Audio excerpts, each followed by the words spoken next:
네, 반갑습니다. 영원한 대제사장이라는 제목으로 말씀 전하도록 하겠습니다.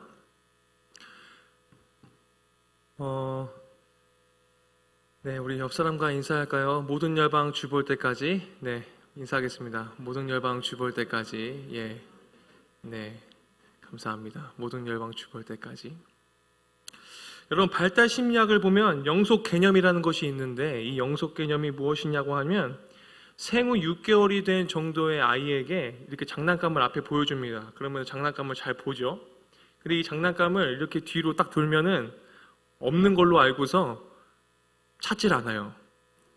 그런데 이 영속 개념이 18개월쯤 되면은 지나서 나면서 이 아이에게 보여주면 장난감을 이렇게 보여주다가 이렇게 숨겨도 이 장난감을 달라고 얘기를 하죠. 이 뒤에 있다는 걸 알게 되니까요.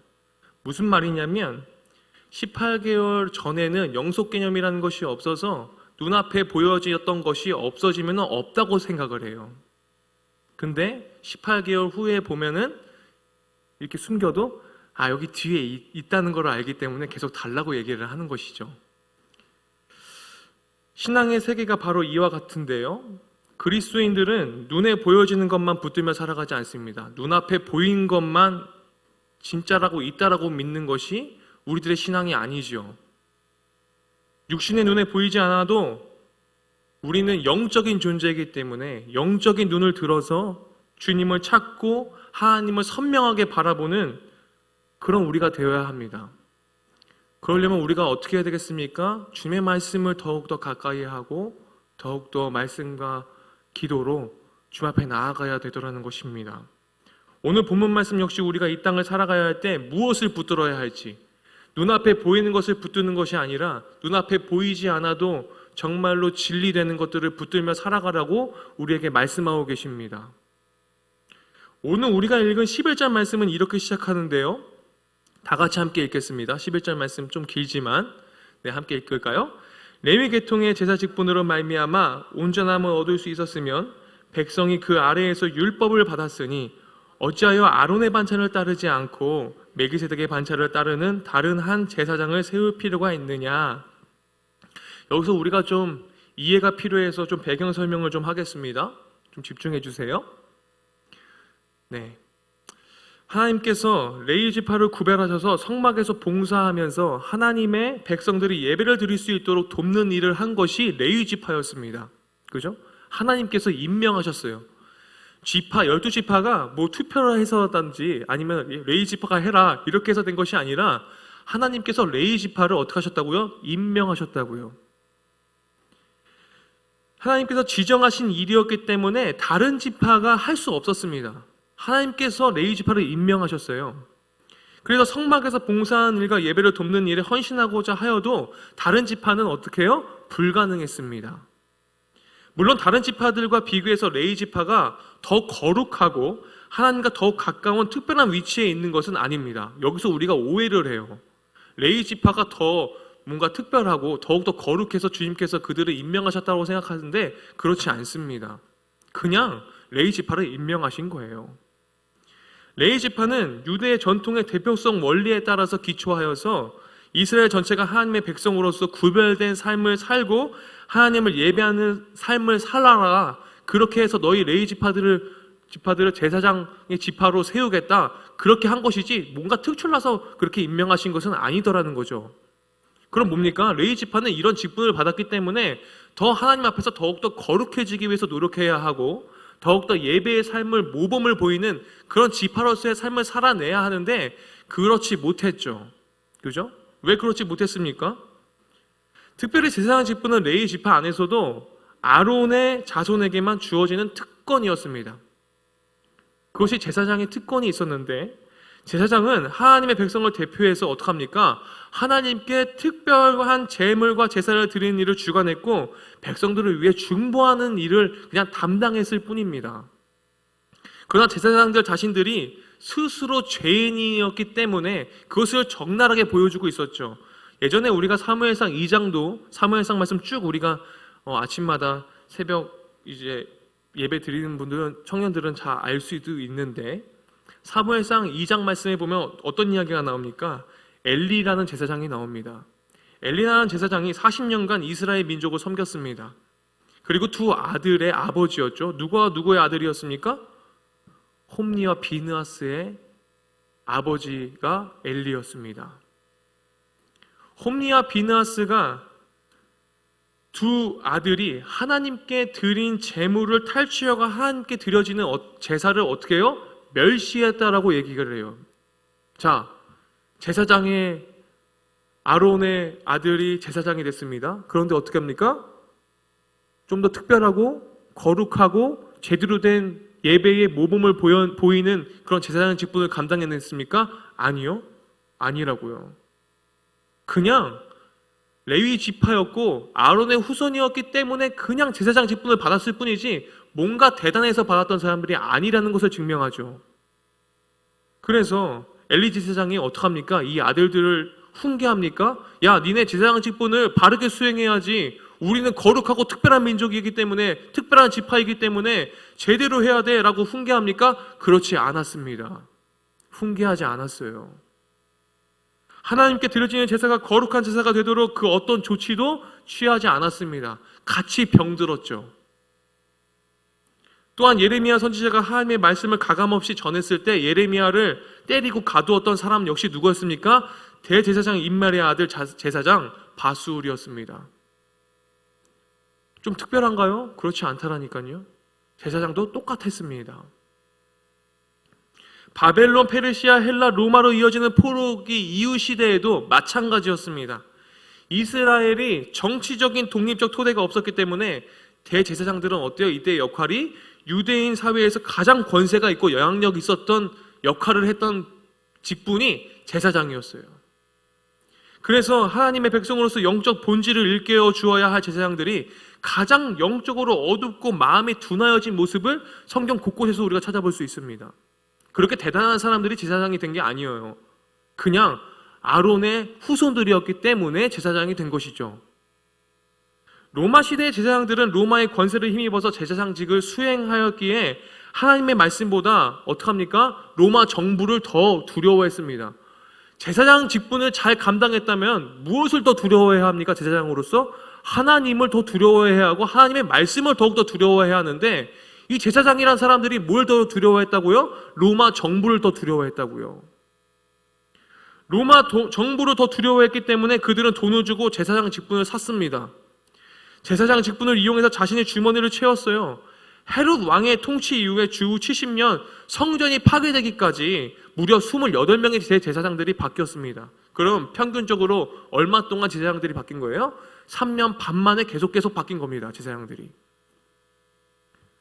그 3년 반의 짧은 임기를 수행했던 당시의 대제사장들, 이 사람들이 자리를 서로 차지하기 위해서 서로 권력 다툼했던 일들이 너무나 비일비재하게 많았습니다. 한마디로 로마 정부의 힘을 힘입어서 이 대제사장의 직분을 벌써 이미 이 직분으로서의 하나님께서 제사장으로서의 역할을 세우기 위해서 그 의미는 완전히 잊어버리게 된 것이죠. 그냥 권력의 하나의 권력 체계로 남아있던 것이었고, 그래서 이 권력을 차지하기 위해서 이 다툼이 얼마나 치열했는지를 보여주게 됩니다. 70년 동안 28명의 제사장들이 바뀌었기 때문에 그렇죠. 그래서 히브리서의 독자들이, 이 히브리서를 읽은 모든 사람들이 역사를 통해 제사장직의 불완전함을 알고 있었고, 레위 계통의 제사 직분으로 말미암아 온전함을 얻을 수 없다라는 것을 이미 알고 있었어요. 이 히브리서 말씀을 통해서 깊이 공감하고 있었습니다. 그래서 지금 히브리서의 독자들에게 예수 그리스도만이 불완전한 레위 계통의 제사장 직분을 온전케 하시는 분이라는 것을 보충 설명하고 있는 것이 지금 오늘의 본문 말씀인 거예요. 히브리서 말씀을 우리가 계속 큐티를 하고 있는데 너무 어려워하는 친구들도 있고 해서 선교 회복의 달인데 갑자기 갑툭튀 같은 말씀인데요. 잘 이해하길 바랍니다. 12절, 13절 말씀 우리가 같이 한번 읽어볼까요? 이 배경을 가지고서 한번 12절, 13절 말씀을 함께 읽을게요. 다 같이 읽겠습니다. 제사 직분이 바뀌었은즉 율법도 반드시 바꾸어지리니 이것은 한 사람도 제단일을 받들지 않은 다른 지파에 속한 자를 가리켜 말한 것이라. 예수님은 아론 계통을 따르지 않고 멜기세덱의 계통을 따르는 제사장이었습니다. 그죠?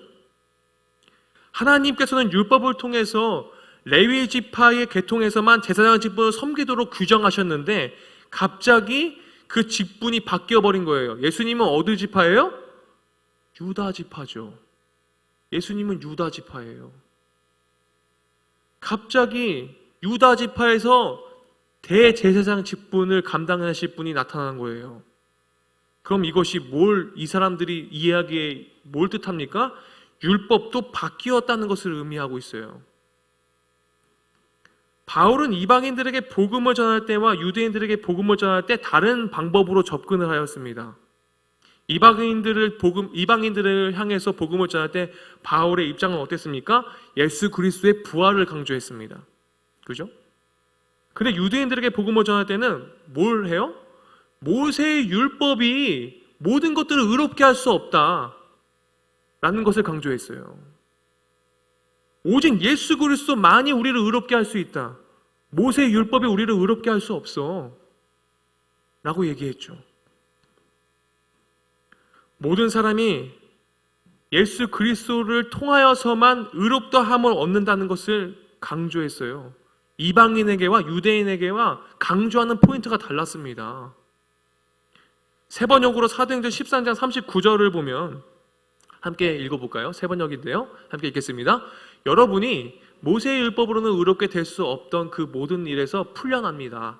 믿는 사람은 누구나 다 예수 안에서 의롭게 됩니다. 그죠?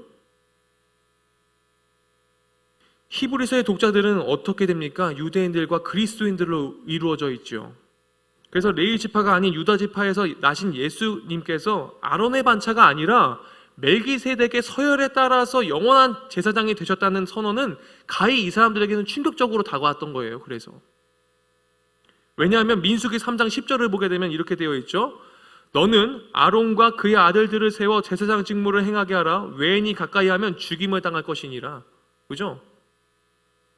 아론의 후손들이 제사장 직무를 행하지 않으면 다 죽을 거로 생각을 했기 때문에 갑자기 유다 지파에서 영원한 제사장이신 예수님이 나왔다는 것이 이해가 안 된 것이죠.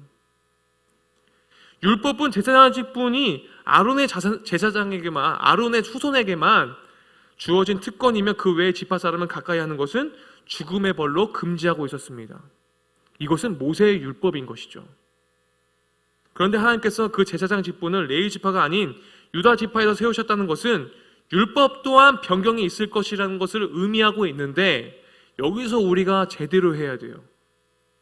여러분, 하나님의 말씀은 진리죠. 그죠? 하나님의 말씀이 변할 수가 있어요? 없어요? 있어요? 없죠. 이슬람의 쿠란은 지금도 바뀌고 있어요. 탁기하라는 법이 있어가지고 쿠란 사이트에 들어가면은 밑줄을 짝짝 긋습니다. 짝 거놓고 이거는 2022년 3월 20일에 변경되었습니다. 지금도 쿠란은 바뀌고 있어요. 근데 하나님의 말씀은 바뀌지 않죠. 바뀌지 않습니다. 여기서 우리가 오해하지 말아야 할 것이 율법의 변경은 하나님의 말씀이 취소되거나 수정될 것을 의미하기보다 무엇입니까? 율법이 처음부터 예수 그리스도의 뭐라고 그래요? 그림자 노릇을 한 것이죠. 율법은 뭐예요? 예수 그리스도의 그림자 노릇을 한 것입니다. 그래서 예수 그리스도를 통해서만 율법이 완성될 수 있고 예수 그리스도를 통해서만 율법이 마침이 될 수 있는 것이죠. 그죠? 히브리서 10장 1절 말씀 함께 보겠습니다. 자, 다 같이 읽을게요. 율법은 장차 올 좋은 일의 그림자일 뿐이요 참 형상이 아니므로 해마다 늘 드리는 같은 제사로는 나오는 자들을 언제나 온전하게 할 수 없느니라. 그죠? 이 율법은 온전하게 할 수 없어요, 우리를. 그래서 예수님만이 율법이 완성이 되시는 것이고 이 불완전한 제사와 불완전한 율법을 완성시키는 분, 우리를 온전케 하시는 분, 이것이 누구라는 거예요? 예수 그리스도, 오직 예수 그리스도밖에 없다라는 것입니다. 그래서 예수님은 이 땅에 율법을 완성하셨고 이 땅에 오셔서 율법의 마침이 되셨죠. 로마서 13장 10절 말씀 다 같이 보겠습니다. 로마서 10장 10절 말씀 다 같이 읽을게요. 사랑은 이웃에게 악을 행하지 아니하나니 그러므로 사랑은 율법의 완성이니라. 예수님은 곧 사랑이시죠. 이어서 로마서 10장 4절 말씀 다 같이 보겠습니다. 그리스도는 모든 믿는 자에게 의를 이루기 위하여 율법의 마침이 되시니라. 그리스도가 율법의 마침이 되시죠. 유대인들은 하나님의 언약을 통해 유다 지파 다윗의 자손으로 오실 통치자들을 기다리고 있었습니다. 그림자였죠, 율법은요. 그래서 기다리고 있었어요. 메시아를. 멜기세덱이 왕이며 제사장이었던 것처럼 예수님은 약속하신 대로 오신 영원한 왕이시며 제사장으로 오신 것입니다. 주님은 아론의 계통이 아닌 멜기세덱의 계통을 따르는 영원한 제사장입니다. 처음부터 아론 계통의 제사장들은 멜기세덱의 계통의 제사장의 그림자였던 것이죠. 그죠? 14절 15절 말씀 다 같이 읽겠습니다. 14절 15절 말씀 함께 읽겠습니다. 우리 주께서는 유다로부터 나신 것이 분명하도다. 이 지파에는 모세가 제사장들에 관하여 말한 것이 하나도 없고 멜기세덱과 같은 별다른 한 제사장이 일어난 것을 보니 더욱 분명하도다. 그죠? 유다로부터 나신으로 번역된 원문을 지역하면 무엇이냐면 유다로부터 났다라는 것이 그냥 난 것이 아니라 솟아올랐다라는 거예요. 솟아올랐다. 유다로부터 예수님이 솟아오르셨다. 그냥 유다로부터 그냥 예수님이 태어났다는 게 아니에요. 예수님은 솟아오르셨어요. 그런데 일반적으로 사람들이 출생을 표현하는 헬라어가 아니라 뭐예요? 태양이 떠오른 것처럼 솟아올랐다라고 표현을 하고 있어요. 원문에선. 그러면 이것이 무엇입니까? 주님의 나심을 이제 묘사한 것인데 모세의 율법에 익숙했던 히브리서 독자들이 예수님께서 우리의 제사장이 되신다는 표현이 마치 갑자기 어디선가 솟아올라 등장한 느낌이 있었던 거예요. 갑자기 예수님이 갑자기 유다 지파 제사장이 이게 맞는 거야? 갑자기 왜 이렇게 튀어나온 거야? 이렇게 되어버린 거죠. 정통적인 유대교의 제사 제도는 혈통과 신체적인 조건들의 근거로 두었지만 그것들은 한시적이었던 것이라고 설명하고 있는 거예요. 하나님만이, 예수님만이 영원한 대제사장이 되시기 때문에 그분만이 율법을 온전하게 할 수 있고 모든 율법 안에 있는 모든 제사가 불완전한 제사를 온전하게 하실 수 있는 그런 영원한 대제사장, 그분이 예수 그리스도라는 것을 설명하고 있는 것이죠. 그림자는 늘 실체를 바라보고 실체를 기다리는 특징이 있습니다. 그림자를 보다가 실체를 보기 위해서 우리는 기다리잖아요. 혈통과 신체 조건, 제사장 직분을 감당하기 위한 한시적인 기준이 그것을 넘어서서 예수 그리스도의 오심으로 이전의 기준은 모두 예수님의 오심으로 인해서 어떻게 됩니까? 율법의 완성과 마침이 되셨기 때문에 새롭게 되었죠. 우리의 눈에는 보이는 것을 중요하게 생각해요. 연속 개념이 계속 그것들 눈에 보여야 중요하게 생각하죠. 마치 18개월 전의 아이처럼 눈에 보이는 것을 계속 있다라고 믿는. 그런데 실체가 없더라도 그림자만이라도 쫓아가는 삶을 우리가 살아가야 하는데 이것이 매우 중요한데 한마디로 정리하면 히브리서 기자는 구약 시대부터 흘러내려오던 레위 계통의 제사 직분으로는 온전할 수 없다. 이것을 강조하고 있는 것이고 아론의 반차를 따르는 제사장은 율법을 쫓아 세워졌기 때문에 온전할 수 없다라는 것을 다시 한번 강조하고 있는 것입니다. 그렇다면 율법을 쫓아서 세워졌기에 온전함을 얻을 수 없다는 사실은 무엇을 말하는 것입니까? 여기서 우리가 율법의 기능에 대해서 이해할 필요가 있어요. 율법의 기능이 무엇입니까? 율법이 어떤 기능을 가지고 있어요? 여러분, 율법이 어떤 기능을 가지고 있죠? 누가 얘기했어요? 네, 역시 브레인이에요. 율법은 죄를 깨닫게 하는 기능을 가지고 있죠. 따라하겠습니다. 율법은 죄를 깨닫게 합니다. 율법은 단순히 이 기능만 할 뿐이에요. 그죠? 율법은 거울과 같은 역할을 하죠. 쉽게 예를 한번 들어보겠습니다. 우리가 아침마다 눈을 떠요. 그리고 눈을 떠서 하루를 시작하겠죠. 그죠? 하루를 시작합니다. 하루를 시작하는데 여러분 일어나서 한번 가만히 생각해 보세요. 거울 안 보는 사람 있어요? 일어나서? 하루를 시작해야 돼. 내가 어디를 직장을 가거나 뭐 등교를 하거나 뭘 하는데 거울을 안 보는 사람이 있어? 나의 상태를 안 보는 사람 있어? 안 보는 사람 있으면 심각하지. 그죠? 자기의 모습을 보고 집 밖을 나갈 거예요, 분명히. 그죠? 그렇잖아요. 세면대에 붙은 거울을 보기를 할 거고, 화장대에 있는 거울을 보기도 할 거고, 집 문 앞에 누군가 뭐 거울을 이렇게 세워 넣기도 했을 거고, 단장을 하고 나갈 거란 말이죠. 맞잖아요. 근데 만약에 거울을 보지 않고 나가면 어떻게 돼요? 참 상대방을 힘들게 하겠죠, 서로서로. 그죠? 서로서로 힘들 거 아니에요, 거울 안 보고 나가면. 그렇지 않습니까? 전날 라면을 먹고 잤으면 눈이 퉁퉁 부어 있을 수도 있고, 그죠? 딥슬립한 친구들은 침 질질 흘려갖고 자가지고 침 자국이 있을지도 모르잖아요. 그죠? 네. 만약 거울이 없다면 여러분 어떤 일이 일어날까요? 율법의 기능은 거울과 똑같은 거예요. 일어난 상태로 그냥 아무런 거울이 없이 그냥 아무것도 내 상태가 어떤지도 모르고 그냥 나가버리면 집 밖을 나가서 출근하거나 약속을 가게 되면 사회가 전체가 다 엉망진창이 될걸요? 그죠? 일어난 상태로 그대로 집 밖에 나가 출근을 하지 않죠. 거울이 있기에 우리는 매일 아침 자신을 바르게 인식할 수 있는 겁니다. 율법도 마찬가지예요. 우리를 바르게 인식할 수 있게 하는 기능을 가지고 있죠. 죄를 깨닫게 하죠. 우리에게 거울이라는 것이 너무 익숙해서 우리의 모습을 볼 수 있지만 거울이 없던 시기에는 우리의 모습을 보기 어려웠죠. 율법의 기능과 역할이 이와 같은 거예요. 율법은 죄를 알게 하고 나를 비추어 보게 합니다.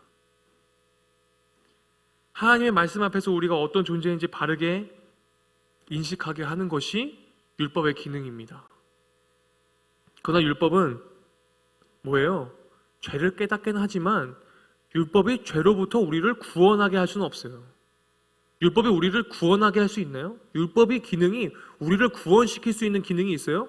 그렇지 않다니까요. 그래서 율법의 완성이 누구라는 거예요? 누가 우리를 구원할 수 있어요? 예수님이 우리를 구원할 수 있죠. 그래서 예수님이 우리의 율법의 완성이 되신 것이고 마침이 되는 것입니다. 더구나 율법에 의해 세워진 아론 계열의 제사장들은 그들 자신으로부터 연약한 존재로 죄를 범하고 죽을 수밖에 없는 불완전한 존재였죠. 아론의 후손들이 다 병들었잖아요. 그죠?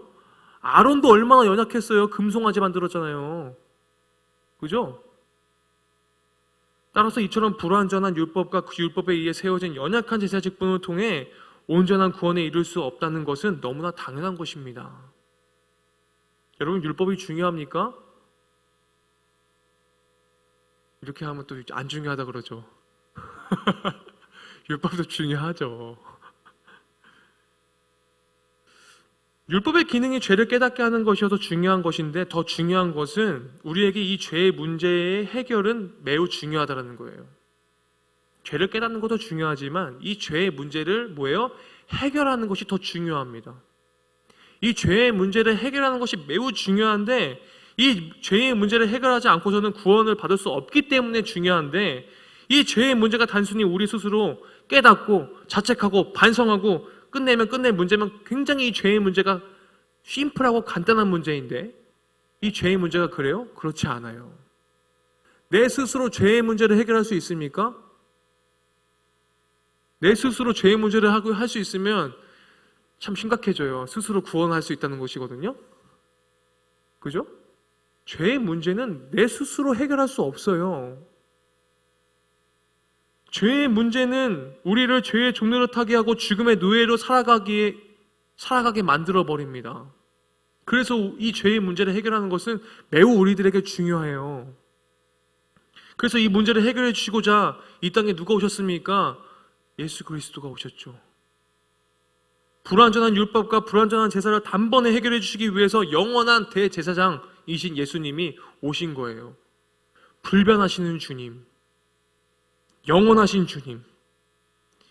근데 이 예수님께서 이 땅에 친히 오시기 전까지 이 죄의 문제는 중요한 것이었는데, 지금도 이 죄의 문제 해결은 우리들에게 너무나 중요한데, 여기서 중요한 문제가 있어요. 여기서 더 큰 문제가 우리에게 있는데, 이 죄의 문제가 문제인지도 인식하지 못하고 살아갈 때가 너무나 많다는 거예요. 이 죄의 문제를 해결하기 위해서 어떠한 노력도 하지 않는 게 더 무서운 겁니다. 이게 문제인지 몰라요. 그러고 살아요. 우리를 죄의 문제에서 해방시키고자 오신 주님을 우리가 바라보면서 살아가야 하는데, 근데 눈에 보이지 않으니 보지 않으려고 해요.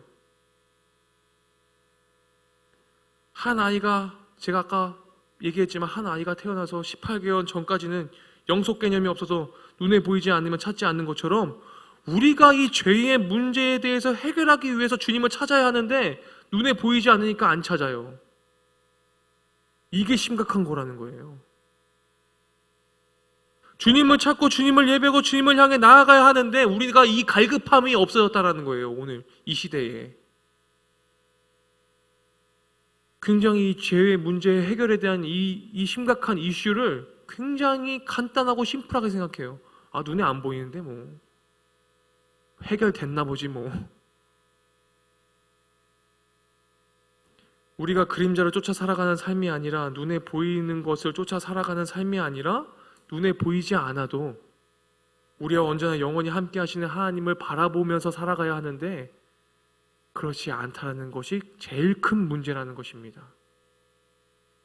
영원한 대제사장이신 주님을 바라보며 살아야 하는데, 그 갈급함이 없이 목마른 사슴이 시냇가에 시냇물을 찾기에 갈급함 같이 찾고 또 찾아야 하는데, 그 찾는 작업을 멈추었습니까? 이게 제일 큰 문제라는 거예요.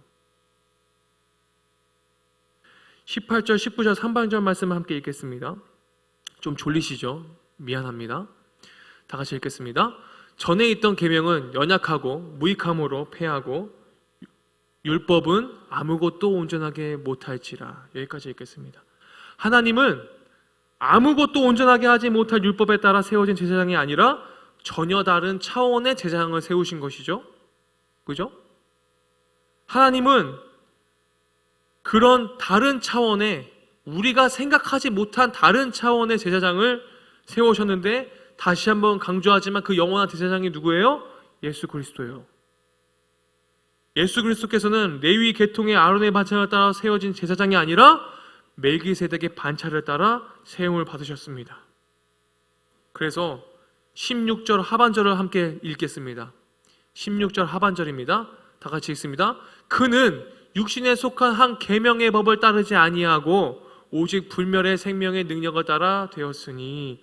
예수 그리스도는 연약하고 무익한 육신에 속한 계명의 법을 따르지 아니하고 뭐예요? 오직 불멸의 생명의 능력을 따랐습니다. 그래서 영원하죠. 영원해요. 예수님은 영원하신 왕이시고 영원하신 대제사장이시죠. 이러한 영원한 대제사장이신 예수 그리스도가 우리를 구원하실 수 있는 유일한 분이시고 더 좋은 소망의 근거가 되죠. 여러분, 소망이 없나요? 예수님이 소망이시고 우리 공동체가 소망이 되어야 돼요. 그래서 공동체가 중요한 거예요. 시편 110편 4절 말씀 다 같이 읽겠습니다. 시편 110편 4절 말씀 다 같이 읽겠습니다. 여호와는 맹세하고 변하지 아니하시리라 이르시기를 너는 멜기세덱의 서열을 따라 영원한 제사장이라 하셨도다. 그렇죠?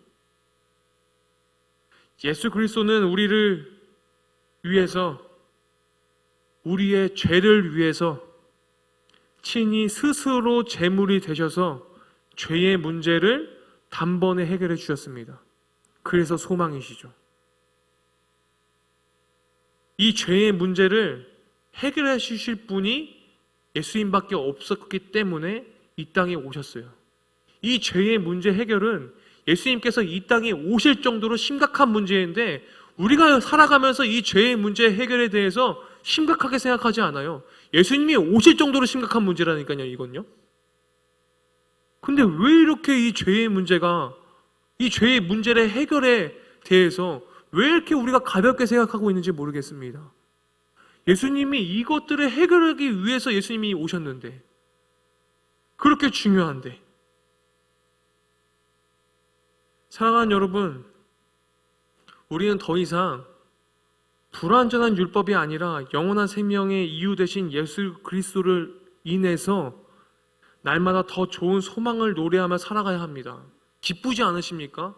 전 아까 나는 주의 친구 하는데 저 혼자 막 미친놈처럼 뛰면서 찬양했는데 기쁘지 않으세요? 예수님께서 이 땅에 이 죄의 이 심각한 문제를 해결해 주시기로 오셨는데, 그분이 우리의 친구가 되기를 원하신다는데, 더 이상 율법의 정죄가 아니라 은혜의 법 안에서 안정감을 누리면서 살 수 있도록 주님께서 해결해 주셨는데, 그것도 단번에 해결해 주셨는데 기쁘지 않으십니까? 눈에 보이는 현실 앞에 주저앉는 자가 아니라 예수 그리스도로 인해서 소망을 가지고 살아가야 합니다. 우리 공동체 안에도 이러한 은혜가 넘쳐야 합니다. 서로가 정죄하는 자리에 머무는 것이 아니라, 율법은 죄를 깨닫게 하기 때문에 정죄의 도구로 사용하는데, 그것이 아니라 은혜로 서로 돌아보며 사랑하며 보듬어야 하는 것입니다. 여러분, 한 주간 하나님이 우리에게 주신 삶의 자리에서 영원한 소망 되시고 예수 그리스도와 함께 은혜의 날을 살아갈 수 있기를 주님의 이름으로 축복합니다. 이제 더 이상 죄의 문제를 놓고 죄의 종로로 타면서 기쁨도 없이 살아가고 소망도 없이 살아가는 것이 아니라, 여러분들의 삶에서 넘쳐나는 은혜로 기뻐하고 소망이 넘쳐나서 그것들을 감출 수 없는 기쁨으로 살아가는 그런 젊은 여러분들이 되기를 원합니다. 여러분, 기쁘지 않다면 아직도 죄의 종로로 타며 살고 있는 거예요, 사실. 예배로서 기뻐하시고 죄로부터 해방되시고 자유를 누리시는 그런 왕 같은 제사장들이 되기를 간절히 소망합니다. 기도하겠습니다. 하나님 아버지, 죄와 허물로 죽었던 우리를 위해 예수님께서 자기 몸을 제물로 드리셔서 우리의 죄 문제를 해결하시고 우리의 영원한 소망이 되심을 깨닫게 하시니 감사합니다. 예수님께서 우리에게 영원한 제사장이 되셔서 우리를 위해 중보하시며 우리를 도우시는 그 은혜를 힘입어 오늘도 영적으로 깨어있는 삶을 살게 하시고 주님과 동행하는 삶이 되게 하여 주시옵소서. 예수 그리스도의 이름으로 기도드렸습니다. 아멘.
둘러보면 아무도 없는 듯 하지만 하나님, 믿음의 눈을 들어서 보이는 그분을 바라볼 수 있도록 인도하여 주시길 원합니다. 지금도 내 안에서 역사하고 계시는 주님을 바라보기 원합니다. 하나님, 눈에 보이지 않는다고 하여서 없다고 말하는 것이 아니라 친히 우리들의 죄의 문제를 해결해 주시고자 이 땅에 오신 예수 그리스도, 그 영원한 대제사장을 우리가 바라보며 하나님 삶에서, 직장에서, 학교에서 매 시간마다 영적 전쟁을 능히 이겨 나아가요. 승리의 삶을 노래하고 주체할 수 없는 기쁨이 예수 그리스도로 인하여서 일어날 수 있도록 인도하여 주시옵소서. 지금은 우리를 죄악 가운데에서 구원하신 예수 그리스도의 은혜와 하나님의 무한하신 사랑과 성령 하나님의 교통하심이 영원한 대제사장을 바라보며 살아가기로 작정한 믿음의 젊은이들의 머리 위에 영원토록 함께 하시기를 간절히 축원하옵나이다. 아멘.